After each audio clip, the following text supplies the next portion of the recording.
This one is interesting. So obviously, Bob Iger is the big man in Disney. He's the CEO. He's the head of Disney. He was only supposed to be there for what, 2 years, 3 years, 2 years, something like that. When they let go Bob Chapek, Bob Iger was brought in to fix the problems, fix all the issues that happened since he left in 2020, I believe he left, 2021, something like that. So he comes back, and then they extend him until 2026 at this point now because they're not able to get it done. And, I sit there and I understand why Bob Iger says this. And it's really interesting because he's not completely wrong. He was talking, let's see, he was talking on CNBC, and he confessed that the studio has been putting out too much content on Disney Plus, which he believes is in part the reason for recent poor box office openings. He said that the last year, the two biggest box office bombs with a combined loss of almost $300 million each were Disney animated movies Strange World and Lightyear. The films had followed mainly straight to Disney Plus releases for Pixar Soul, Luca, and Turning Red under the now dismissed Bob Chapek. Meanwhile, post-Avengers Endgame, Marvel has been introducing TV shows to the streaming service that Iger thinks there are too many of, and has resulted in blockbusters like Ant-Man and the Wasp, Quantumanium, failing to cross 500 million worldwide. Iger said there have been some disappointments. We would have liked some of our more recent releases to perform better. It's reflective not as a problem from a personnel perspective, but I think in our zeal to basically grow our content significantly to serve mostly our streaming offerings. We ended up taxing our people way beyond, in terms of their time and their focus, way beyond where they had been. He then went on to point the finger at Marvel Studios in particular as one of those to blame, adding, Marvel's a great example of that. They had not been in the TV business at any significant level. Not only did they increase their movie output, but they ended up making a number of television series, and frankly, it diluted focus and attention. That is, I think, more of the cause than anything.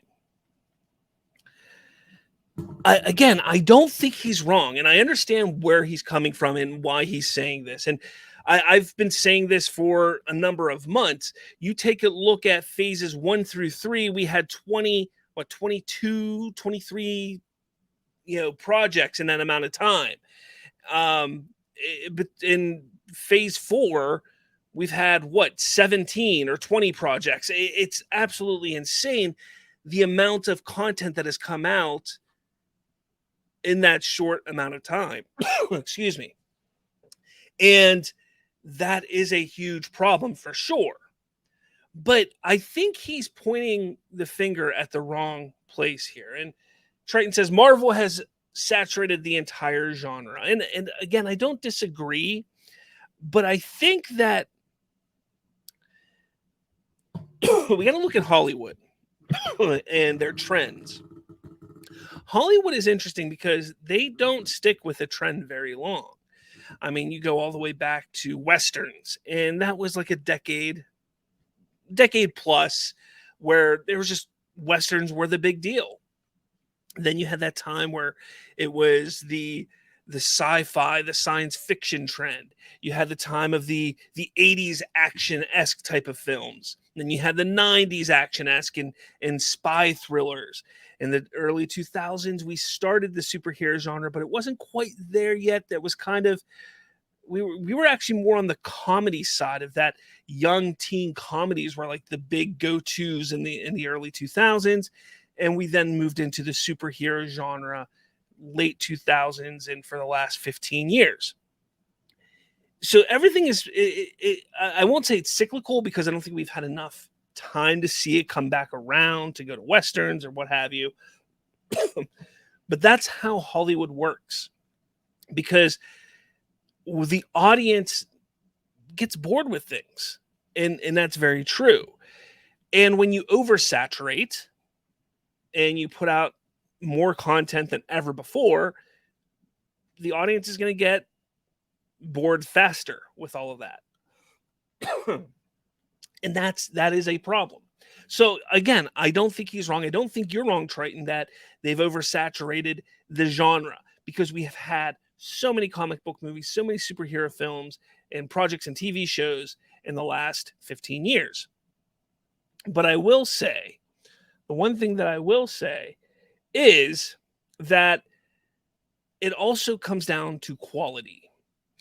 And they could have put out all these projects. Had the quality all been on par with what came out prior or better, I don't think we would be having this conversation. I think that movies would still be doing well to a certain point. But we also have to look at the current climate of the movie going audience. It's not just superhero films that are failing. They talk about Pixar films failing. They talk, there's other films out there that are failing. You know what films are not failing? It's those low budget horror films, or those low budget rom-coms, or those, you notice the main word there, low budget. These higher budget movies aren't making the money back that they need to make back.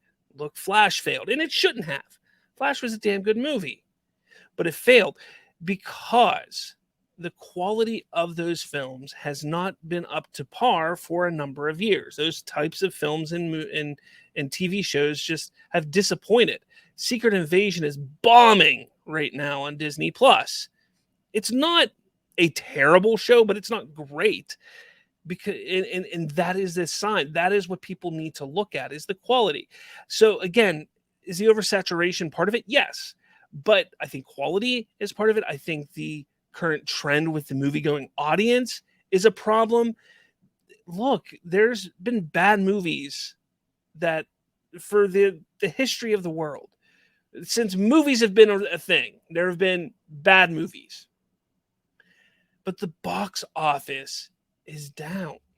Yes, it is up from last year, and it's up from the year before. But don't forget that 2020, 2021, 2022, we were dealing with the pandemic still, and we haven't fully recovered from that, in a sense, financially. Our country, the United States, if you're from somewhere else, I don't know how your country's doing, but inflation is wild here.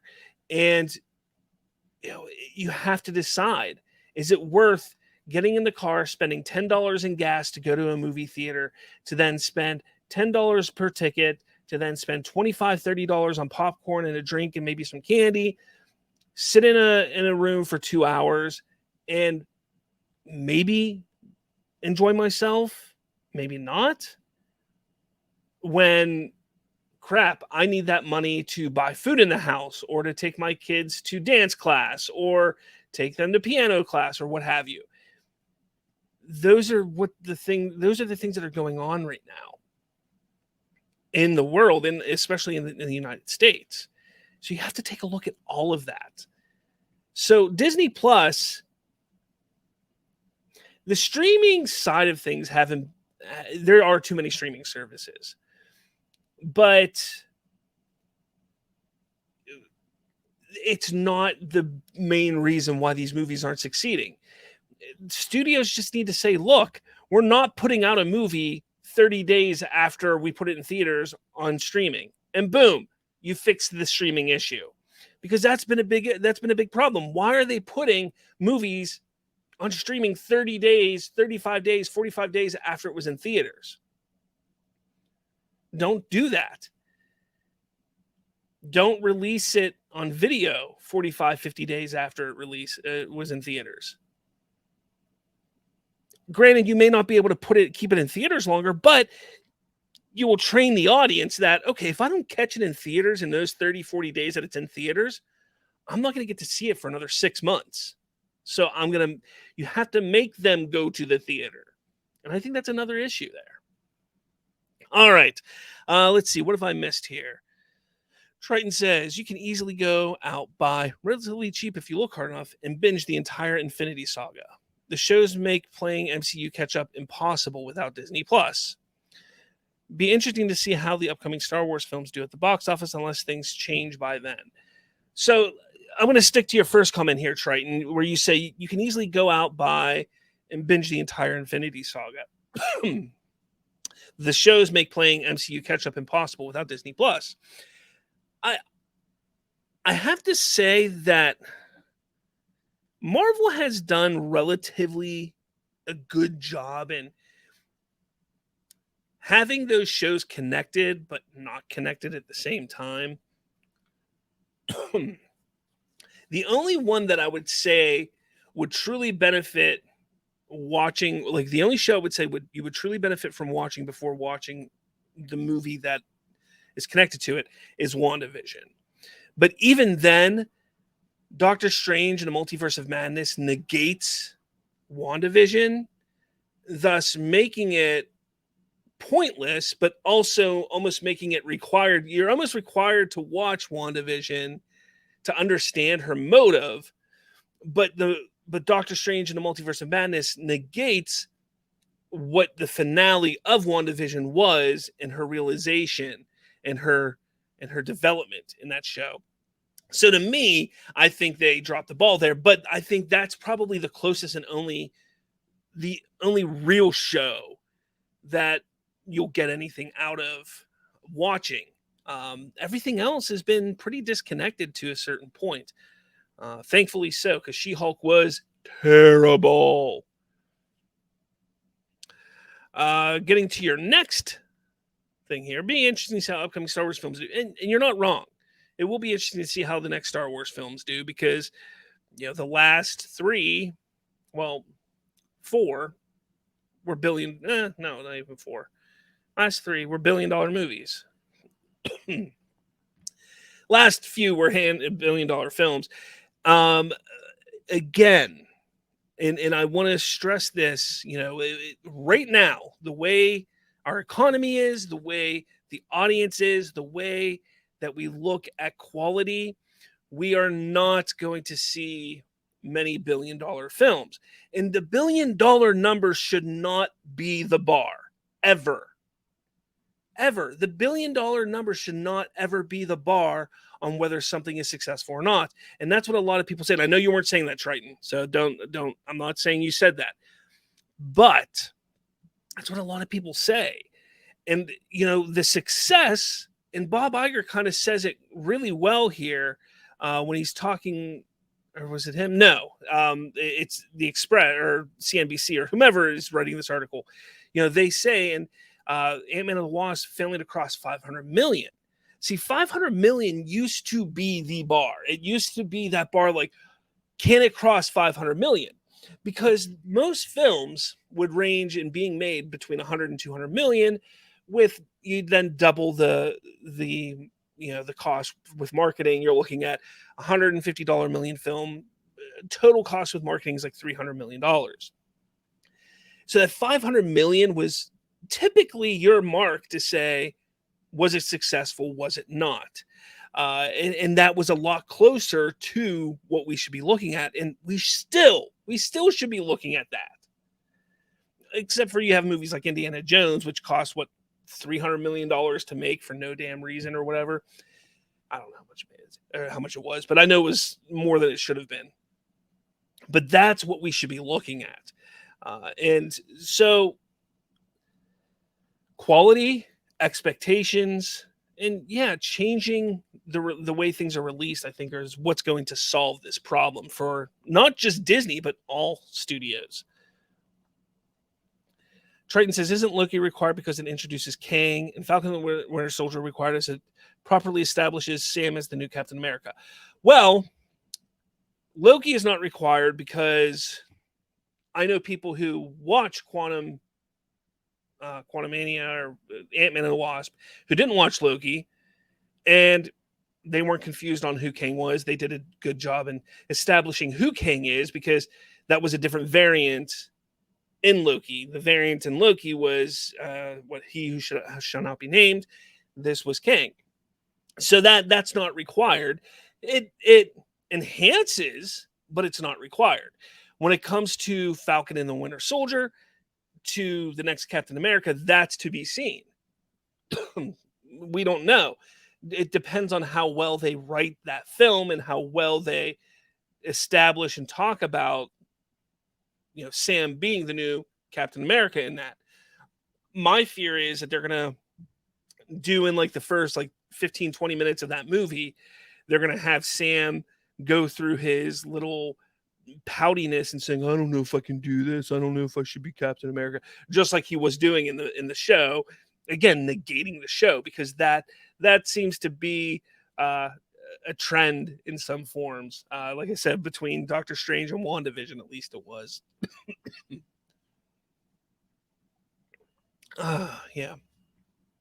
Lawrence says, yeah, I don't know why people say the Batman was a flop. Here's the thing. You have two types of flops, Lawrence. You got two types of flops. You have financial flop and you have critical flops. You can have a movie be financially successful and critically flop. You can have a movie critically flop or you can have a movie, and you can do it both ways. Critically flop, financially successful, financially flop, critically successful. You can have that happen. It happens quite often. I take a look at something like, Venom.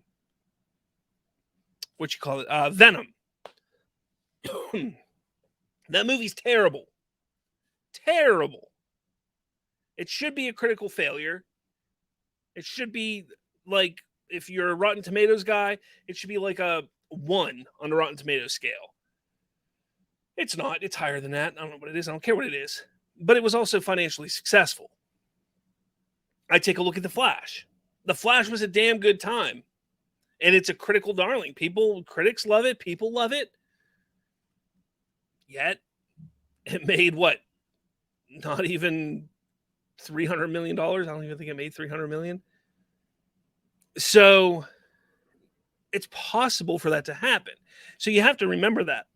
The Batman, on the other hand, Batman was critically loved, audience loved it, and it made a lot of money. So I don't think it's a flop in any way, shape, or form. I don't like it, but yeah. But it's interesting. It really is interesting. This is a conversation that needs to be had. Like, how are studios right now? These strikes are going on. This is perfect opportunity for them to sit back and say, let's right this ship. Let's get people back to the theater. Let's fix these movies that are financially failing. Let's find out how we can make more money. And it's going to come down to lower budget stuff. Man, that's what's going to happen.